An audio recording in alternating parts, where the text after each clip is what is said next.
Hello and welcome to the Daily Comic and Collectible, episode 602. Now today, the collectible of the day is the Hasbro Toys Marvel Legends series Spiderman line Retro Collection Tarantula action figure. A former revolutionary, Tarantula serves New York's criminal underworld as a robber and mercenary.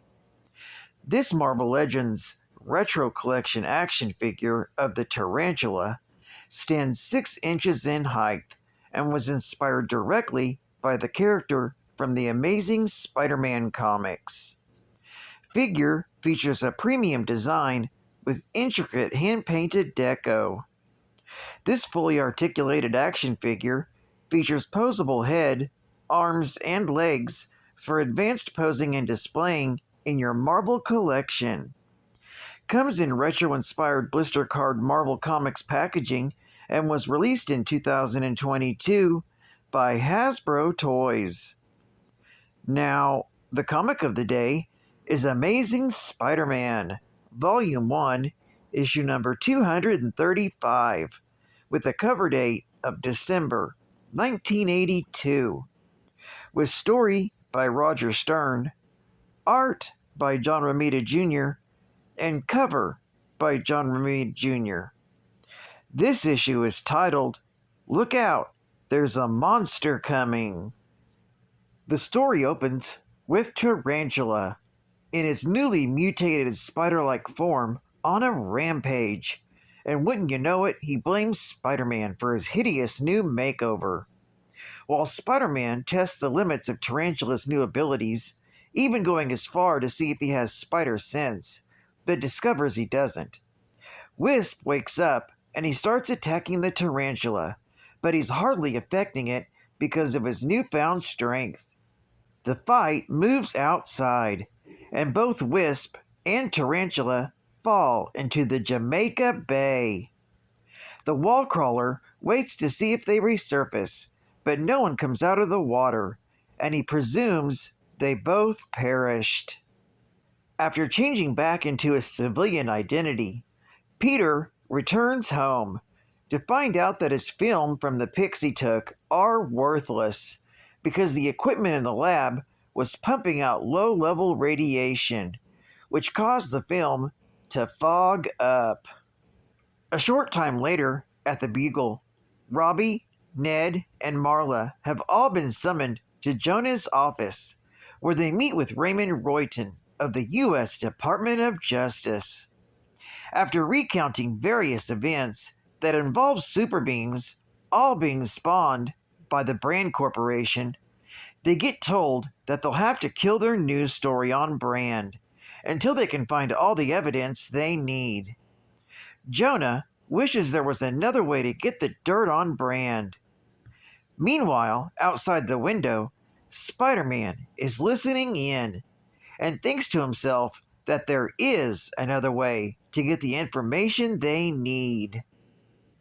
Later that evening, the wall crawler pays a visit to James Melvin's home. Oblivious to the fact that Spider-Man has followed him inside, Melvin goes into his home to relax in his office. Soon, Melvin gets a call from one of his superiors, and he updates him on what's happened at the Queen's Brand plant. He's sure that Wisp is no longer among the living. Of course, it's at this moment that he's proven wrong when Wisp shows up. The Wisp recounts his ties to the Brand Corporation, as he used to work for them as Jackson Arvid, and Melvin was his boss. Melvin kept moving up the deadline for their project, and one day, while half asleep, Jackson tried to prevent a gravimetric power surge from shattering a mango chamber. Melvin found out that the accident made Avard an immaterial ball of energy and wanted to study him like a lab rat before he died. However, Jackson managed to gain enough control of his powers to reform into the Will-o'-the-Wisp. That's when Will-o'-the-Wisp electrifies himself, by grabbing a nearby lamp and asks Melvin to shake his hand and to thank him for all he's done. That's when Spider-Man intervenes and tries to convince the Wisp that if he kills Melvin, he would be no better off than the Brand Corporation. This angers the Wisp, who engages Spider-Man in a battle.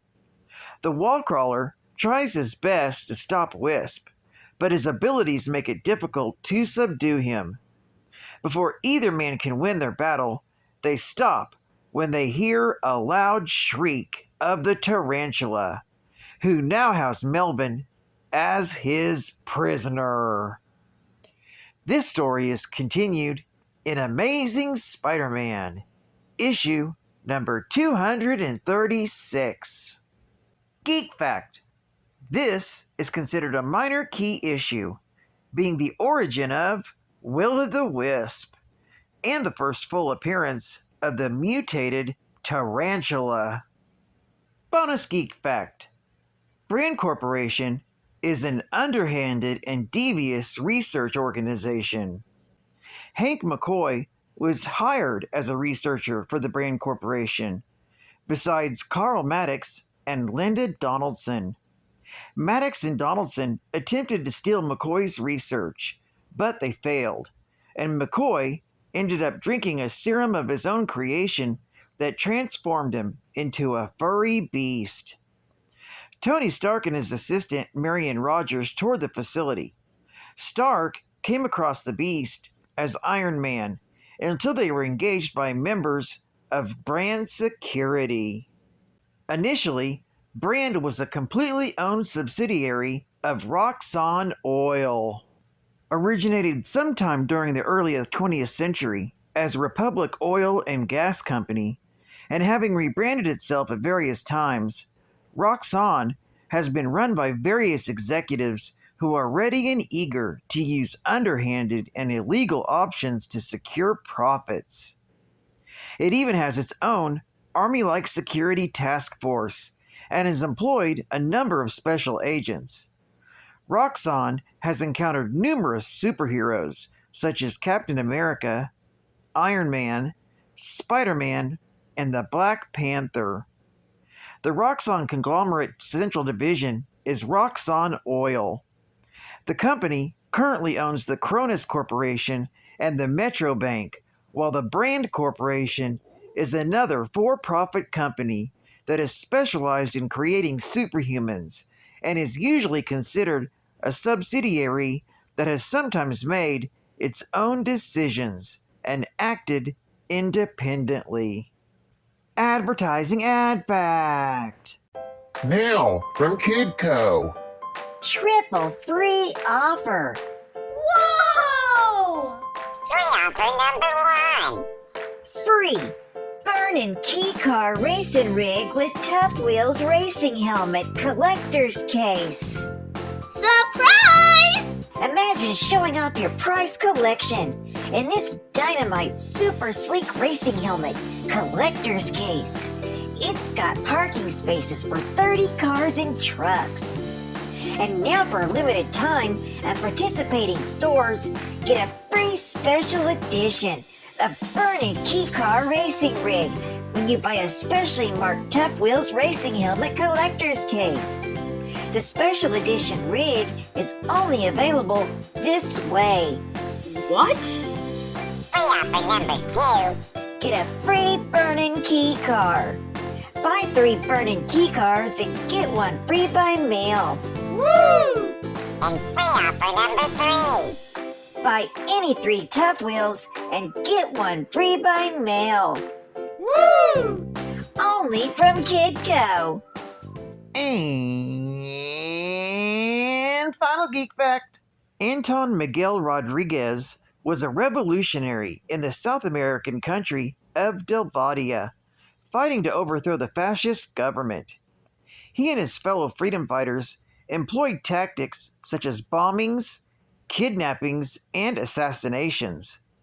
Rodriguez was expelled from his group after he murdered a security guard in cold blood during a bank robbery. The Delvadian government took notice of Rodriguez and gave him a new mission and role as the Tarantula, a government-backed costumed agent, in effect, a fascist Captain America. He was used against his former allies in assignments he especially enjoyed. Rodriguez's violence streak eventually got the better of him when he killed a guard who would not allow him to beat a captured revolutionary. Disavowed by the government, the Tarantula fled South America and began living in New York illegally.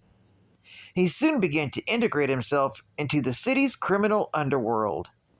For his first big score, the Tarantula, along with his two henchmen, Hidalgo, his brother, and Juan, hijacked a Hudson River dayliner in order to rob the passengers and hold them for ransom. Spiderman, with help from the Punisher, managed to foil the Tarantula's plan and capture him. Before long, the Brand Corporation mutated the Tarantula into a spider-like creature with 4 additional clawed legs and a spider-like face with sharp pincers at the sides of his mouth and compound eyes. Enraged, the Tarantula sought his revenge against the Brand Corporation. Well, I'd like to thank you for joining me for another Daily Comic and Collectible, and I hope to see you again Wednesday. This is Cat Fan Comics Man, and I'll catch you on the flip. Over and out.